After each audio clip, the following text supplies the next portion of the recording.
update-update baru tentang yang menunggu Atau1. Tapi sayangnya kali ini kita nggak bahas tentang Atau1, kita bahas tema yang agak luas, yaitu dan heboh tentang mobil listrik. Barusan dihebohkan karena influencer besar ada yang membuat petisi untuk melanjutkan insentif CBU mobil listrik. Nah, ini petisinya bisa dilihat di www.change.org. Desak Menko baru gratiskan tol dan perpanjang EV. Jadi dia bikin petisi yang meminta untuk Menko baru. Kenapa ya Menko lama nggak diminta ya?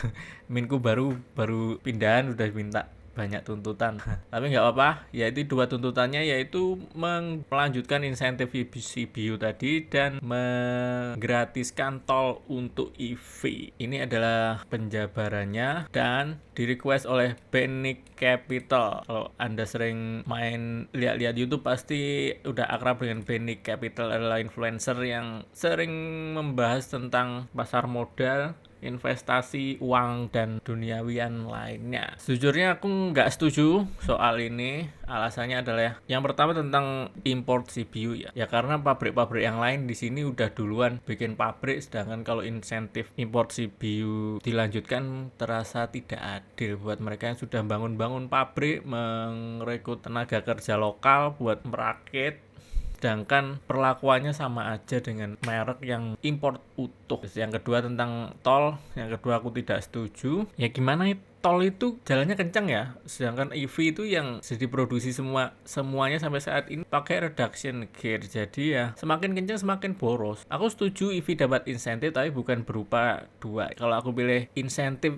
yang cocok adalah memperbanyak SPKL. Please deh, paling enggak ya PLN aja, tiap kantor PLN ada SPKLU-nya. Sekarang itu belum, mungkin separuh. Walaupun aku nggak mau ngitung satu-satu, aku juga nggak dapat datanya ya, karena banyak banget PLN yang nggak ada SPKL. Kalau bisa yang ada DC, tapi paling enggak ya seenggak-enggaknya ada AC charging. Itu aja banyak yang AC charging aja nggak ada, padahal simple AC charging itu tinggal masang MCB. Jadi yang bikin lama itu ya mungkin harusnya pakai terintegrasi segala, itu yang ribet. Kalau kita beli listrik pakai MCB, kita akan pakai meteran, KWH meter, kita bisa bayar ke PLN di tempat situ gitu, kayak kita bayar SPBU gitu, cepat, nggak perlu pakai aplikasi scan QR code, terlalu over complicated untuk yang bisa disederhanakan. Beli listrik ya KWH, 1 KWH berapa, kita pakai berapa, kita bayar, ada kasir di situ, atau pakai apa, nggak perlu pakai online lah istilahnya. Boleh kalau pakai online sebagai opsi, tapi bukan keharus. Sekarang itu kayaknya masih keharusan. Orang yang punya EV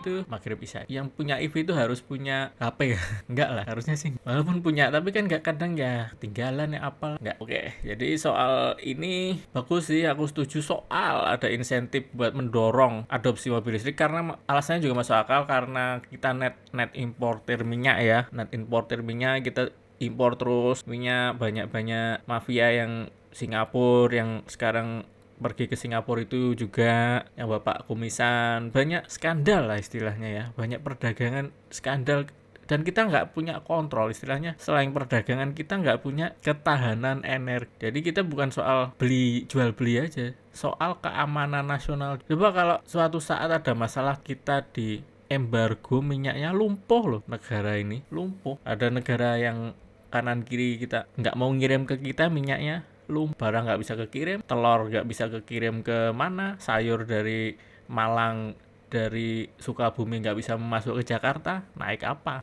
Itu soal, dan ternyata Benik itu yang orang-orang agak sinis melihat petisi ini adalah dia disinyalir kuat investor ke sini.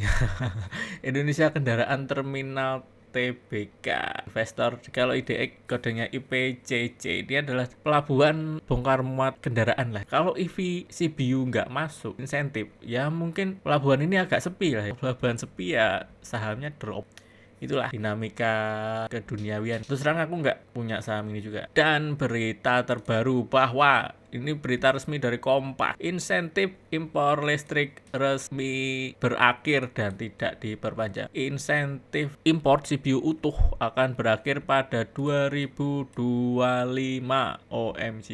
Ya, nah ini masalahnya gimana? Masalahnya aku juga sedang SPK atau satu ya. Menanggapi ini ada tanggapan dari BYD. BYD komitmen mengikuti regulasi dan peraturan yang berlaku khususnya kementerian terkait dan di mana tujuannya meningkatkan industrialisasi pengembangan pasar dan kesinambungan. Masalahnya pabrik BYD yang di Garut, mungkin Garut ya, tolong baru selesai 45%. 45% itu masih jauh ya guys. Menggenjot 45% kesiapan belum lagi produksi itu lama. Jadi selama anggap aja 55%-nya 6 bulan sampai Agustus tahun depan belum produk. Terus bagaimana dengan kendaraan baru antara Januari sampai tidak ada masuk, kecuali mereka masuk dengan tanpa, ya itulah kondisinya, harus disikapi sekian rupa oleh para stakeholder ya, istilahnya buat para pabrik dan para pembeli juga, karena pembeli ya terus terang akan memikirkan barang-barang yang kalau nggak dapat insentif harganya mahal. Mereka jadi pertimbangan untuk beli yang sudah dapat insentif, misalnya bukan BYD yang